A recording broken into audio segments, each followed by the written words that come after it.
back to another episode of Wrestle Capsule, where you're going to be getting your weekly dose of pro wrestling talk. And I'm your host, B. So welcome back to the show. You already know what it is, Monday Night Raw. So we're going to talk about the good, the bad, and the what the freak. Bianca Belair, Asuka, and Alexa Bliss, their whole little group, and they're in the ring. And Bianca is talking about how Damage Control always be playing dirty. And it's true, because whenever one of the members of Damage Control is in a match, the other two will always interfere. And she was also talking about her match with Bayley at Extreme Rules, which I am looking forward to. Damage Control came out. Bayley challenged Bianca Belair to a ladders match. Not just having a regular old match at Extreme Rules, but a ladders match. Bianca's always ready to scrap. So Bianca was like, we don't need to wait for Extreme Rules. We can do this right here. But you know, Bayley ain't gonna do that.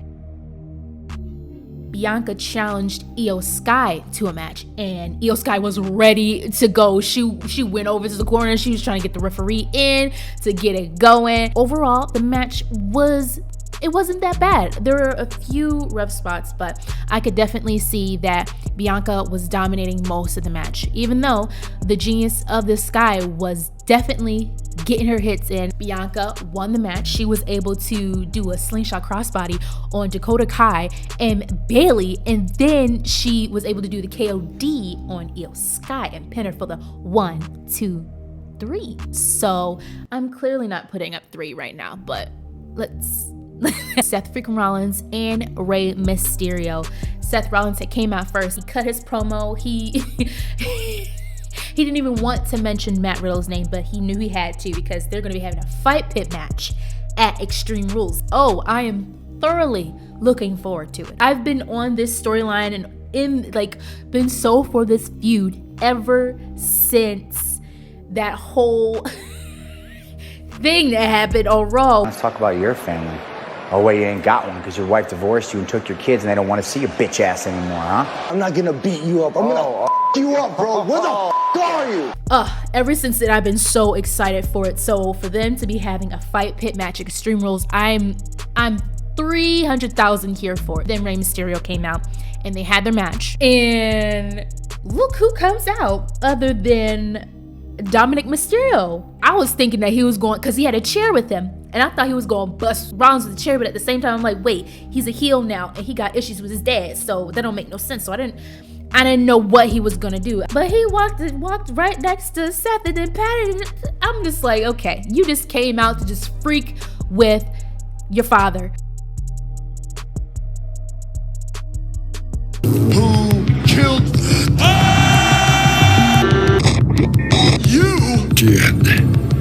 You did. Feed yours and eat your head. He throws the chair in front of him, gets on his knees again, and is just like, hit me.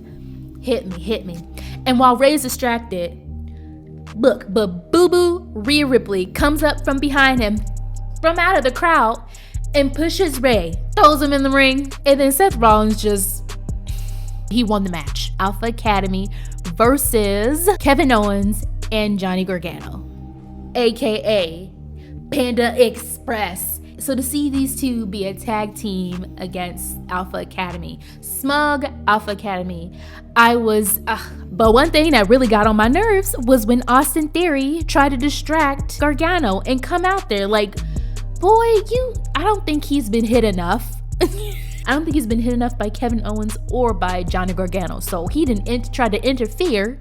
And then Chad Gable was able to do the crazy DDT on him, but Gargano was able to kick out. So that was definitely a close call. But Owens and Gargano were able to win the match. Nikki ASH and surprise, Candace LeRae made a return back to WWE after having her baby.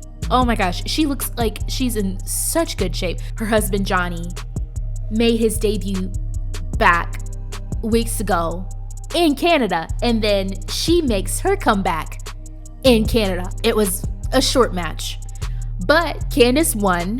What was funny was Nikki ASH was on the mat in the corner near the turnbuckle pads and like having like a midlife crisis. Like she's like freaking out. She's like having a moment. I hope, and she took off her mask. I hope that this means that this girl is going to leave this stupid superhero gimmick alone and go back to Nikki Cross. I feel like this is leaving room for Nikki Cross, Crazy Cross, to come back, because when I tell you, I don't know if you guys watched it, but the girl looked like she was about to have a psychotic break. Like, it makes sense. Like, when you look at it when you step back, because like any old, wrestling fan be like, I was too short, it didn't make no sense. Like, I was like that at first, but then analyzing it and seeing it as a whole, the fact that Nikki ASH lost it was a short match, lost to someone who had not been wrestling in a while, came back and beat you in a couple of minutes. That's gotta do something to your psyche. Do something so much, because her and Doudrop have been losing matches together. So like everything just like is just piling up to the point where Nikki ASH ain't gonna take it no more. We need that in the women's division. We need that on Raw. This match was a match between AJ Styles and Sami Zayn.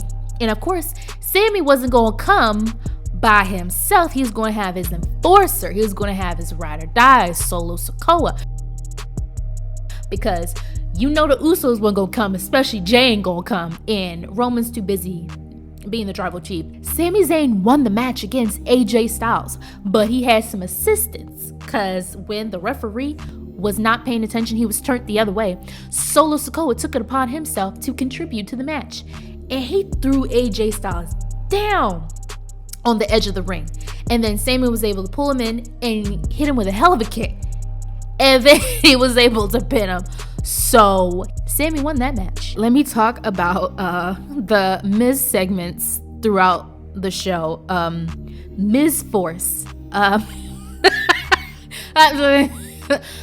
He is such a character. He's a hot mess express. He had assembled Miz Force to protect him against he who shall not be named, Dexter Lumis.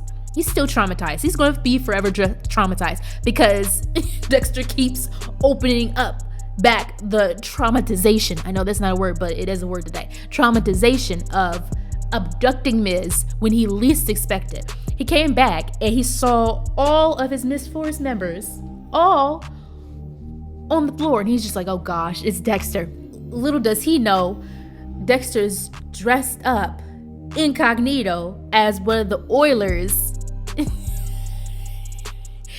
And then he turns around and then he grabs him. And then he attacks him per usual. And then he chokes him out. And then his normal, he starts pacifying and just starts petting him like a dog. What is going to happen? Will we ever know why? A part of me just feels like Dexter likes Miz, and this is his weird way of showcasing his admiration for the Miz, because I don't know what else it would be. Two former friends having a match. Main event, Matt Riddle versus Damian Priest. So good. And even prior to the match, Finn Balor has been trying to recruit AJ Styles into Judgment Day, and AJ ain't having it. He then rejected them multiple times. So then at one point they were just like, freak you, we just gonna attack you. So they attacked AJ Styles before the match. So Damian Priest is out there, and then Matt Riddle comes out, and then they have their match. Oh my gosh, this match was butters. It was just creamy. It was such a great match. It was really cool to see these two who have history, especially on NXT, who were former friends, just go at it. Like it was so good. In the end, Matt Riddle won, which is pretty awesome. I was expecting Damian Priest to win, because Judgment Day has been on fire. Like, they are one of the strongest stables, I would say, on the main roster in general. Like, between SmackDown and Raw, Judgment Day has it on lock. Like, on lock. But yeah, even though Riddle did win the match, Damian Priest was not going to take that. So they ended up beating him up after the match, until, surprise, surprise, Edge comes out.